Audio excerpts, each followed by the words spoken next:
targets. Strike aircraft, ready for orders. Yo, what's good guys? Did you like that little 4-piece there? I was getting very excited when I was actually hitting that. Anyway, my name's Tiger, and in today's video, I'm going to be talking to you guys about how to gain map control in Call of Duty World War II. Before we get into the video guys, if you do find this video helpful and you want to see more videos like this, hit the subscribe button and hit the notification bell to stay updated on all my latest content. But anyway, let's get straight into the video.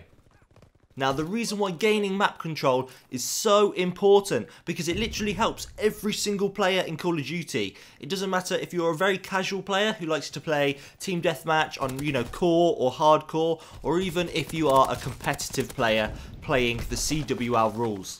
Controlling the map will allow you to win more games. If you control parts of the map by the objective, or even if you control the power spots on part of the map, that will then allow you to get a lot more kills. For example, spots like Middle Building on St Mary de Mont, or Top Ruins on Arden Forest. I mean, do I even have to mention Top of the Cannon on Gustav? There are so many power spots on these certain maps in Call of Duty World War II that are just so important to control, because if you control these parts of the map, you have a much higher chance of winning the game. To actually gain map control is not always easy, especially if your opponents are doing the same thing. What might take you 3 attempts to control an area of the map, like the B flag on Domination, that might actually then lead you to start a spawn trap, what allows you to get an easy 10 kill streak and win the game off of that. Okay, so how do we do it? I have 3 points for you on how we can gain map control. Okay, so number 1 is push with your teammates. Even in public matches, where they don't even have a mic, this is still possible and very effective.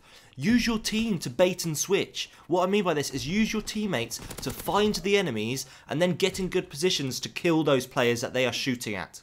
And you can do this vice versa as well. For example, if you get in a gunfight that you don't think you can win, if you can then run and get in cover and hide, and the enemy have been shooting at you during this time, they're going to appear on the minimap, and hopefully with the right teammates, they will then spot this and start shooting at that person. They might kill them, or this might allow you to get in a position where you can then go and kill that person. Pushing as a team can be very effective as you're outnumbering your enemy, and it should allow you to flood a certain area of the map to then gain control. 2 things you have to be aware of though is 1, you need to be careful of grouping up for grenades, and 2nd is the flank, what leads me on to my second point. The second way that you can gain map control is by flanking, and this can go one of 2 ways. It can either go really good or really bad. You can get behind 4 players for the easiest 4 kills of your life, or you can just die straight away because you are behind enemy lines and you are spotted before you even get into the perfect position. But why flanking is good for gaining map control is because not only can you literally wipe out half of the enemy team and allow your teammates to push up, you can manipulate spawns and make the enemy spawn farther away. This is very important for competitive players playing hardpoint. Just with you being behind enemy lines can be hugely beneficial before you even get a single kill, because you being in that certain position can stop the enemy team from spawning closer to that point what you're trying to control, so they'll then have to spawn farther away or on a different part of the map. Number 3 is watch the kill feed and minimap. If you notice that the enemies are now in another part of the map where you're trying to control, or even if you see 2 or 4 enemies go down in a short period of time, this allows you to move up into a better position. This is incredibly important for competitive players playing Capture the Flag. It is all about gaining map control in that game mode as a team, and you need to move up as a team after you've got a few kills.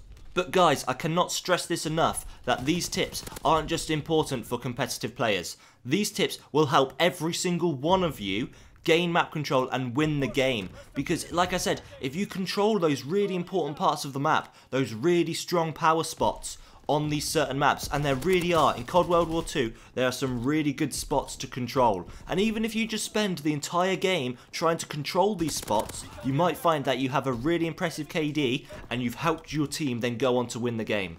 And these tips don't even necessarily help a certain player. If you're an objective player, or even if you're a KD player, you're just someone who just likes to get kills and don't focus on the objective, controlling certain parts of the map will really help you. They might be different parts of the map. For example, an objective player will want to control more of the objective points, or certain parts of the map that then helps his team get the objective. Or a KD player might try and want to get in positions that then helps him start a spawn trap and get some really easy kills. Aggressive players will like to flank more and like to go for the flanking option, as more of the objective team-based players would rather push up as a team. And the smart players will be the ones who are looking at the kill feed and the minimap and knowing when to push up.